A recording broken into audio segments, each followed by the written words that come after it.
ஒரு தங்க புதையலை போல் நம்மளால் பணத்தை அள்ள முடியும். அதில் எப்படியெல்லாம் லாபம் பார்க்கலாம், என்னென்ன நேக்கு இருக்குது, லாஸ் எப்படி லாபமாக மாற்றுறது, அதெல்லாம் இந்த வீடியோவில் நம்ம பார்க்க போகிறோம். நீங்கள் நிறைய சினிமாவில் பார்த்துருப்பீங்க, ஒரு தங்க புதையல் இருக்கும். அது யாரும் எடுக்கக்கூடாதுன்னு அந்த தங்க புதையலை சுற்றி ஏகப்பட்ட ஆபத்துகள் காத்துக்கிட்டு இருக்கோம். ஒரு பூதம் அந்த புதையலை பாதுகாத்துக்கிட்டு இருக்கலாம், இல்லை சில ட்ராப்புகள் வச்சு அந்த தங்க புதையலை எடுக்க முடியாமல் தடுக்கலாம். இப்போ யார் அந்த ஆபத்துகளை எல்லாம் மேனேஜ் பண்ணுறாங்களோ அவங்களால மட்டும்தான் அந்த தங்க புதையலை அடைய முடியும். அந்த ஆபத்துகளை யாரால கையாள முடியலையோ அவங்க எல்லாமே அங்கேயே மாட்டி இறந்துருவாங்க. நவீன காலத்து தங்க புதையல் தான் இந்த ஆப்ஷன் ட்ரேடிங்கும். நான் விளையாட்டுக்கு சொல்ல 100% இதுதான் உண்மை. ஷேர் மார்க்கெட்டில் லாங் டேர்ம் இன்வெஸ்ட்மெண்ட்டில் சில ஆயிரங்கள் முதலீடு செஞ்சு அதை லட்சங்கள் கோடிகள்னு மாற்றுறவங்க ஏகப்பட்ட பேர் இருக்காங்க. அதுவே ஆப்ஷன் ட்ரேடிங் பொறுத்தவரை கோடிக்கணக்கில் பணத்தை எடுத்து வந்து இன்ட்ராடே ட்ரேடிங்கில் ட்ரேடிங் செய்கிறேன்னு எல்லா பணத்தையும் லாஸ் செஞ்சுட்டு நடுத்தெருவுக்கு போனவங்க தான் ரொம்ப ரொம்ப அதிகம். சிலர் தற்கொலை கூட செஞ்சுருக்காங்க. அவ்வளோ ரிஸ்கானது இந்த ஆப்ஷன் ட்ரேடிங். இதில் நாம் எப்படி தொடர்ந்து லாபம் பார்க்க போகிறோம், இங்கே லாஸ் செஞ்சவங்க கவனிக்க தவற விட்ட விஷயம் என்ன, ஆப்ஷன் ட்ரேடிங்கில் இருக்க ஆபத்துகளை எப்படி கையாளுறது, எல்லாத்தையும் கொஞ்சம் விளக்கமாக பார்க்கலாம். ட்ரேடிங் பிஸ்னஸ் மாடல், இதுதான் நாம் எடுக்கும் ட்ரேடிங்கோட பிஸ்னஸ் மாடல். இது ரொம்ப முக்கியமான அடிப்படை. இதில் நீங்கள் தெளிவாகிட்டீங்கன்னா ட்ரேடிங்கில் லாஸ் செய்யாமல் தப்பிச்சிருவீங்க.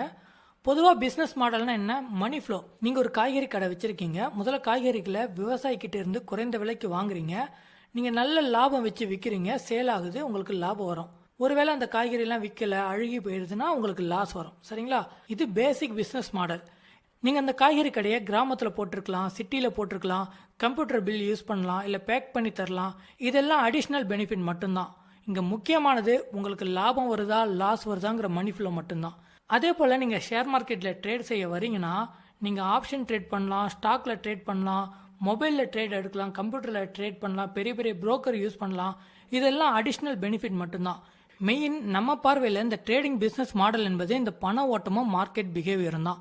இந்த பிஸ்னஸ் மாடலை மார்க்கெட் பிஹேவியர், ரிஸ்க் பகுதி, லாப பகுதின்னு மூன்றாக பிரிக்கலாம். இந்த மூன்றுமே ஒன்றுக்கொன்று தொடர்பு உள்ளது. இதில் ஏதாவது ஒன்றில் அடி வாங்கினாலும் கடைசியில் நமக்கு லாஸ் மட்டும்தான் மிஞ்சம். முதல்ல மார்க்கெட் பிஹேவியர். மார்க்கெட் பிஹேவியர் என்பது ஒவ்வொரு நொடிக்கும் மார்க்கெட் எப்படி ரியாக்ட் பண்ணுது, எப்படி மூவ் ஆகுது அப்படிங்கிறது தான். உதாரணமாக நீங்கள் மார்க்கெட்டுக்குள்ளே வரீங்க, மார்க்கெட் மேலே போகும்னு நினைக்கிறீங்க. ஆப்ஷனில் நம்ம கால் ஆப்ஷன் வாங்குவோம். இங்கே நம்ம நினச்சது மார்க்கெட் மேலே போகும் என்பது தான். ஆனால் மார்க்கெட் இந்த இடத்துலேருந்து உடனே மேலே போகலாம், இல்லை கொஞ்சம் நேரம் அங்கேயே சுற்றி இருந்துட்டு அதுக்கப்புறம் மேலே போகலாம், இல்லை பாதி வரைக்கும் மேலே போயிட்டு திரும்ப கீழே இறங்கிடலாம், இல்லை நேரடியாகவே கீழே போகலாம். எப்படி வேணாலும் போகலாம். இதுதான் மார்க்கெட் பிஹேவியர். 100% மார்க்கெட் மேலே தான் போகும்னு யாராலையும் கணிக்கவே முடியாது. இந்த சில டெக்னிக்கல் அனாலிசிஸ் பேட்டர்ன்லாம் வச்சு ஓரளவுக்கு தான் நம்ம கணிப்போம். சில நேரத்தில் நம்ம நினச்ச மாதிரி மார்க்கெட் போகும், சில நேரத்தில் நமக்கு எதிராகவும் போகும். காரணம், மார்க்கெட் எப்பயுமே அது இஷ்டத்துக்கு மட்டும்தான் போகும். இன்ட்ராடே ட்ரேடிங் செய்கிறீங்கன்னா நீங்கள் புரிந்து கொள்ள வேண்டிய மிக முக்கியமான தகவல் இது. இப்போ நமக்கு தெரியுது மார்க்கெட் நிலையில்லா தன்மை உடையது. மார்க்கெட் எப்போதும் அது இஷ்டத்துக்கு தான் போகும். நாம் எடுத்த ட்ரேட் ஒருவேளை நமக்கு லாபமும் தரலாம், இல்லை லாஸும் தரலாம். இதில் நமக்கு எந்தவித குழப்பமும் இல்லை. ரைட். நீங்கள் 200 2 லாட் மார்க்கெட் மேலே போகும்னு சொல்லி கால் ஆப்ஷன் வாங்குறீங்க. 260 ரூபா டார்கெட் வைக்கிறீங்க, 180 ரூபா ஸ்டாப் லாஸ் வைக்கிறீங்க.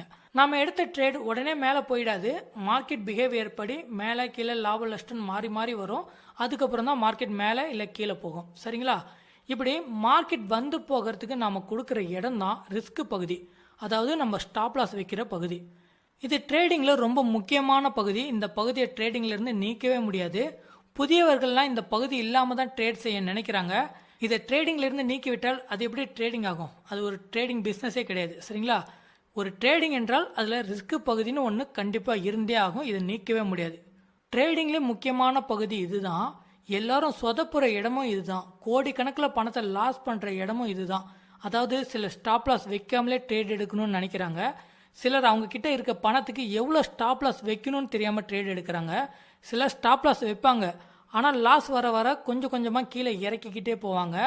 சில பேர் லாஸ் போக விட்டு வேடிக்கை பார்ப்பாங்க, மார்க்கெட் எப்படியும் மேலே தான் வந்துடும் அப்படின்னு காத்திருப்பாங்க. உதாரணமாக இந்த ஸ்ட்ரக்சரை பாருங்களாம். மார்க்கெட் அப் ட்ரெண்டில் இருக்குது. இப்போ இந்த இடத்துல ஏதாவது ஒரு பேட்டர்ன் பார்த்துட்டு நீங்கள் மார்க்கெட் மேலே போகணும் கால் ஆப்ஷன் ட்ரேட் எடுக்கிறீங்கன்னு வைங்க. மார்க்கெட் கொஞ்ச நேரத்தில் லைட்டாக கீழே இறங்குது, ஸோ நிறைய லாஸ் வரும். நம்ம என்ன பண்ணுவோம், பயத்தில் கட் பண்ணிடுவோம். கொஞ்ச நேரம் கழிச்சு பார்த்தீங்கன்னா மார்க்கெட் திரும்ப மேலே போயிருக்கோம். இப்போ திரும்பவும் அதே போல் இன்னொரு இடத்துல ட்ரேட் எடுப்போம். மார்க்கெட் கொஞ்சம் லாஸில் வரும், கொஞ்சம் பயம் நமக்கு இருக்கும், இருந்தாலும் அப்படியே ஹோல்ட் பண்ணுவோம். திரும்ப கொஞ்சம் நேரத்தில் மார்க்கெட் மேலே வந்துடும். இப்போ நல்ல லாபத்துலேயும் நம்ம அதை கட் பண்ணிடுவோம். இப்போ நமக்கே தெரியாமல் ஏதோ ஒரு நம்பிக்கை நம்ம உள்ளத்தில் வந்துடும். இது ரீசன்சி பயாஸ்னு சொல்லுவாங்க. சமீபத்தில் நடந்த ஈவெண்ட் நாம் அடுத்து செய்ய போகிற காரியத்தில் ஒரு தாக்கத்தை ஏற்படுத்தல, அதை ரீசன்சி பயாஸ்னு சொல்லுவாங்க. இப்போ இன்னொரு முறை அதே போல் ஒரு சுச்சுவேஷன் வரும். இந்த இடத்துல நம்ம ட்ரேட் எடுத்துருப்போம். ட்ரேட் எடுத்தது கொஞ்சம் நேரத்தில் லாஸ் போகும். நம்ம மார்க்கெட் மேலே வரும்னு வெயிட் பண்ணிக்கிட்டே இருப்போம். ஆனால் இந்த தடவை மார்க்கெட் கீழே போகும். ஏன்னா இந்த இடத்துல மார்க்கெட் ஸ்ட்ரக்சர் பிரேக் ஆகி டவுன் ட்ரெண்டில் போகுது. நாம் அது தெரியாது, நமக்கு அந்த நம்பிக்கை இருக்கும், ஏற்கனவே ட்ரேட் எடுத்த நம்பிக்கை இருக்கும். அதனால மார்க்கெட் திரும்பவும் மேலே வரும்னு வெயிட் பண்ணுவோம். இப்படி பண்ணும்போது நம்மளோட மொத்த கேபிட்டலும் இங்கே லாஸ் ஆகிரும். அதிக லாட் போட்டு ட்ரேட் பண்ணுறவங்களும், ஸ்டாப் லாஸ் போடாமல் ட்ரேட் பண்ணுறவங்களும், ஸ்டாப் லாஸ் வரும்போது அது கொஞ்சம் கொஞ்சமாக கீழே இறக்கிட்டு வரவங்களும், இவங்க எல்லாமே இந்த இடத்துல மாட்டுவாங்க. அதனால் ஒரே ரூல், ஸ்டாப் லாஸ் போடாமல் ட்ரேட் பண்ணவே கூடாது. ஒரு நாள் காப்பாற்றும், இன்னொரு நாள் அதுவே உங்களை பெரிய படுகொலியில் தள்ளிடும். இதில் நீங்கள் ஸ்ட்ரிக்டாக இருக்கணும். ஒருவேளை நீங்கள் லாஸ் பண்ணிட்டீங்கன்னா அந்த பணத்தை மீட்கவே முடியாது. சரிங்களா? ரெண்டாவது கேட்டகரி, இவங்க கிட்ட இருக்க கேபிட்டலுக்கு எவ்வளோ ரிஸ்க் எடுக்கணும்னே தெரியாது. உதாரணமாக ஒருத்தர்கிட்ட 10,000 இருக்குது. இவர் ஒரு பேட்டர்ன் இல்லை இண்டிகேட்டர் கற்றுக்கிட்டு மார்க்கெட்டுக்கு வராருன்னு வைங்க, இல்லை யாராவது கால்ஸ் தராங்க. ஸோ 2 லாட் 100 ரூபா ப்ரீமியம்னு எடுக்கிறாரு, 30 ரூபா ஸ்டாப் லாஸ் வைக்கிறாரு, 60 ரூபா டார்கெட் வைக்கிறாரு. இப்போது ஸ்டாப் லாஸ் ஹிட் ஆகிடுது. யாரும் 100% நாம் எடுத்த ட்ரேடு சரியாக போகும்னு சொல்ல முடியாது. 10 ட்ரேட் எடுக்கிறோன்னா அதில் 3 ஸ்டாப் லாஸ் அடிக்கலாம். இது அந்த ட்ரேடுன்னு வைங்க. அப்போ அவருக்கு முதல் ட்ரேட்லேயே 2 லாட்டுக்கு கிட்டத்தட்ட 3000 ரூபா லாஸ் வரும். அவருடைய முதல் பணம் பார்த்தீங்கன்னா 10,000 ரூபா. அதில் 3000 ரூபா லாஸ் பண்ணிட்டார், கிட்டத்தட்ட 30% லாஸ் பண்ணிட்டார். அவர்கிட்ட மீதி 7,000 ரூபா பணம் இருக்குது. இப்போ அவர் லாஸ் செஞ்ச பணத்தை திரும்ப அடையணும்னு நினைக்கிறாரு. அவர்கிட்ட இருக்க 7,000க்கு அவர் லாஸ் செய்த பணத்தை அடையணும்னா 45% அவர் லாபத்தை பார்க்கணும். அதாவது 10,000க்கு 3,000 என்பது தான் 30%, 7,000க்கு அது 45%. இந்த முறை ட்ரேட் எடுக்கிறாரு. அந்த ட்ரேடும் துர்திருஷ்டவசமாக அவருக்கு லாஸில் முடிஞ்சிருது. இப்போ இன்னொரு 3,000 ரூபா லாஸ், மொத்தமாக 6,000 ரூபா காலி ஆகிடுது. அவர் எடுத்துக்கிட்டு வந்த 10,000த்தில் 60% லாஸ் பண்ணிடுறாரு. அவர்கிட்ட மீதி இருக்க பணம் 4,000 ரூபா மட்டும்தான். இப்போ அவர் லாஸ் பண்ண 6,000 பணத்தை திரும்ப அடையணும்னு அவர்கிட்ட இருக்க 4,000க்கு ட்ரேட் எடுக்கிறாருன்னு வைங்க. அவர் லாஸ் பண்ண 60% மீட்க இந்த முறை அவர் 150% டார்கெட்டை அச்சீவ் பண்ணும். சராசரியாக 10லேருந்து 20% லாபம் அடைவதே பெரிய விஷயம். 150% என்பது ரொம்பவே கஷ்டம். இப்படி ஒருத்தர் ஸ்டாப் லாஸ் போட்டும் கேபிட்டல் பணத்தை இழக்க திரும்ப அவர் லாஸ் செய்த பணத்தை எடுக்க முடியாமலே போயிடும். 10,000 ரூபா எடுத்துகிட்டு வரீங்க, 9,000 ரூபா லாஸ் பண்ணிட்டீங்க, மீதி உங்கள்கிட்ட 1,000 ரூபா மட்டும் இருக்குன்னா அந்த 1,000 ரூபா போட்டு 9,000 ரூபா எடுப்பதெல்லாம் 900% சாத்தியமே இல்லை. ஸோ இருக்கிற மீதி பணத்தையே எதுலையாவது லாஸ் செஞ்சுட்டு தான் போக தோணும். அப்போ உங்ககிட்ட இருக்க பணத்துக்கு நீங்கள் சரியான ஸ்டாப் லாஸ் வைக்கணும். அவர் சொன்னார், இல்லை இந்த பேட்டர்ன் சொல்லுதுன்னு இஷ்டத்துக்கு ஸ்டாப் லாஸ் வைக்கக்கூடாது. இப்போ 10 ட்ரேடில் 3 ட்ரேட் லாஸ் செஞ்சுட்டாரு. அவர் வின்னிங் ரேஷியோ படி அடுத்து 7 ட்ரேடு தொடர்ந்து அவருக்கு லாபம் வர ட்ரேடு தான்.